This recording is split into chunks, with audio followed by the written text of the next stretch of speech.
que fica claro que as pessoas só compram algo por duas coisas, ou por um medo ou por uma ambição. Só.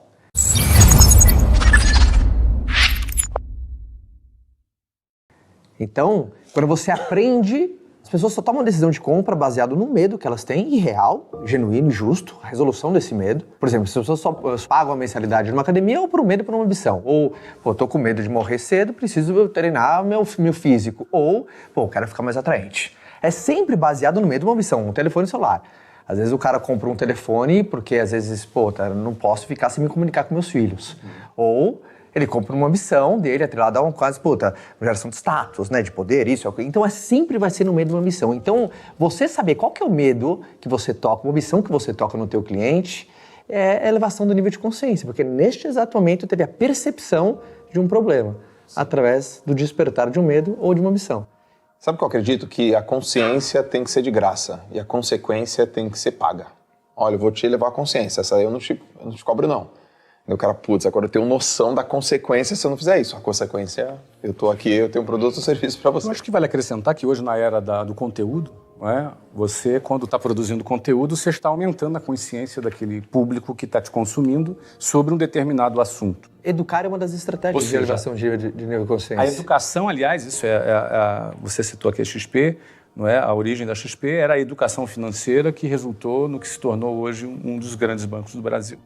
Não é? Ou seja, educar é uma maneira de ampliar o nível de consciência. E veja que a gente tentar vender mais, com mais intensidade, o produto certo, para o cliente certo, no time errado, vai trazer muito menos resultado do que você vender menos o produto certo, no time certo, para o cliente certo.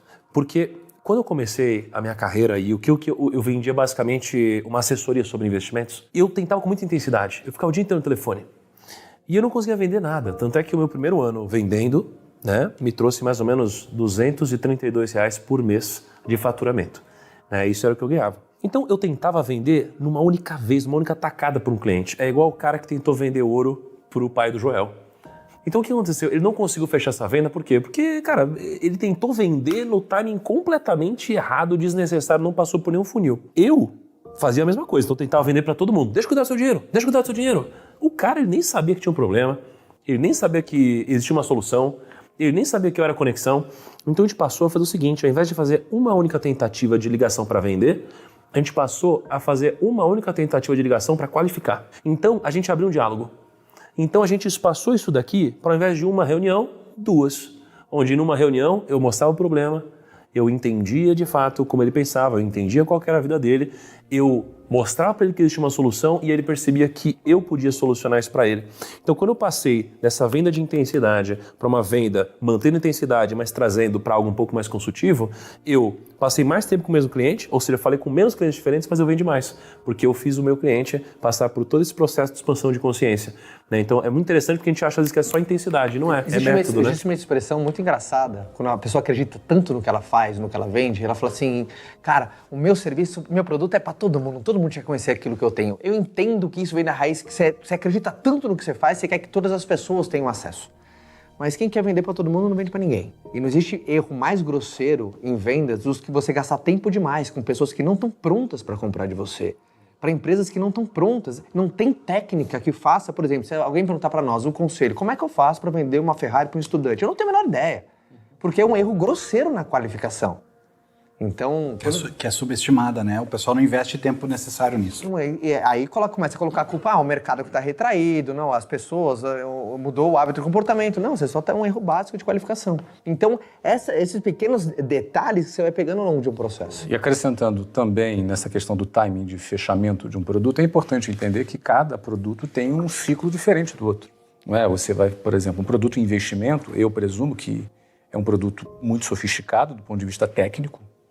O cliente não vai compreender 100% da solução que você vai entregar para ele, porque ele precisaria fazer um curso de finanças de alguns meses para poder compreender a complexidade que tem esse produto. Porém, ele precisa compreender algumas coisas. Primeiro, uma lógica inicial acessível a um leigo, tipo, o processo, em que meio você vai fazer o investimento. Ele tem que ter uma compreensão básica, mas ele precisa ter confiança, porque ele vai botar o dinheiro dele na sua mão. E a confiança você talvez não conquiste em 20 minutos de conversa. Tem um relacionamento que precisa acontecer. Ou seja, é um produto que, para você transacionar esse produto, uma curva de confiança ela precisa acontecer.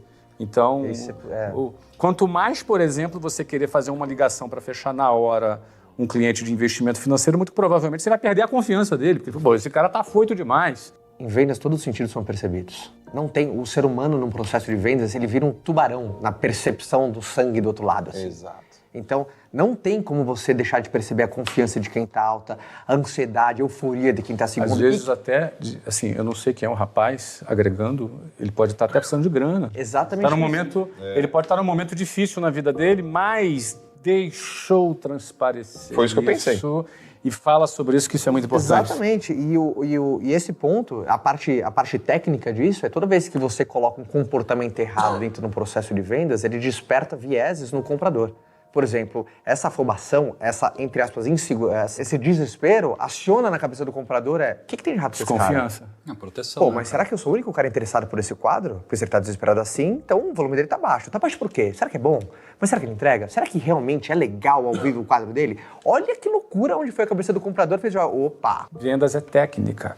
Não só a técnica de como perguntar, não só a técnica do script, mas também de como gerenciar os seus sentimentos, porque ele falou uma frase que eu gosto muito: em vendas, todos os sentidos são percebidos. E, cara, isso é muito interessante, né? Porque, às vezes, não importa quão bom você seja, se você tentar vender isso pro cliente errado, não vai dar certo. Esse dia você me pergunta, Caio, como é que eu faço pra vender pra quem não tem dinheiro pra comprar? Eu falei, para de ser burro, vai vender pra quem tem. Não é? Você não precisa, você tá errando, cara, você tá errando. E aí é onde entra o que, pra mim, começou a ficar tão aparente, tão importante nos últimos 2 anos, que é, de fato, pensar não pensar na venda apenas sob a ótica do pitch venda, mas sim no modelo de vendas, né? Então, se você pega, né, assim, você cria quase que 4 quadrantes, assim, né? Onde você tem, num eixo, a probabilidade de fechamento de uma venda, e no outro eixo você tem o poder aquisitivo, né, do seu cliente, e você encontra o maior poder aquisitivo para a maior probabilidade de venda, você encontra o seu pique, né, que seria o seu perfil ideal de cliente. E aí, quando você começa a pensar em processo de venda, e você tem internet ao seu favor e dados, e você começa a jogar no mar aberto o seu produto, o seu serviço, e você tem várias hipóteses que você vai testando, através dos dados você começa a perceber aquele que compra com menos estágios, aquele que tem uma maior taxa de conversão. E quando você descobre quem é esse cara e você desenha ele como uma persona, cara, você pode começar a construir o seu processo em cima dele, para você passar muito mais tempo vendendo para quem você tem mais chance de vender do que perdendo tempo com quem não é o perfil. Não é o perfil ideal, né? Então isso daqui te dá uma diferença de foco muito grande, né?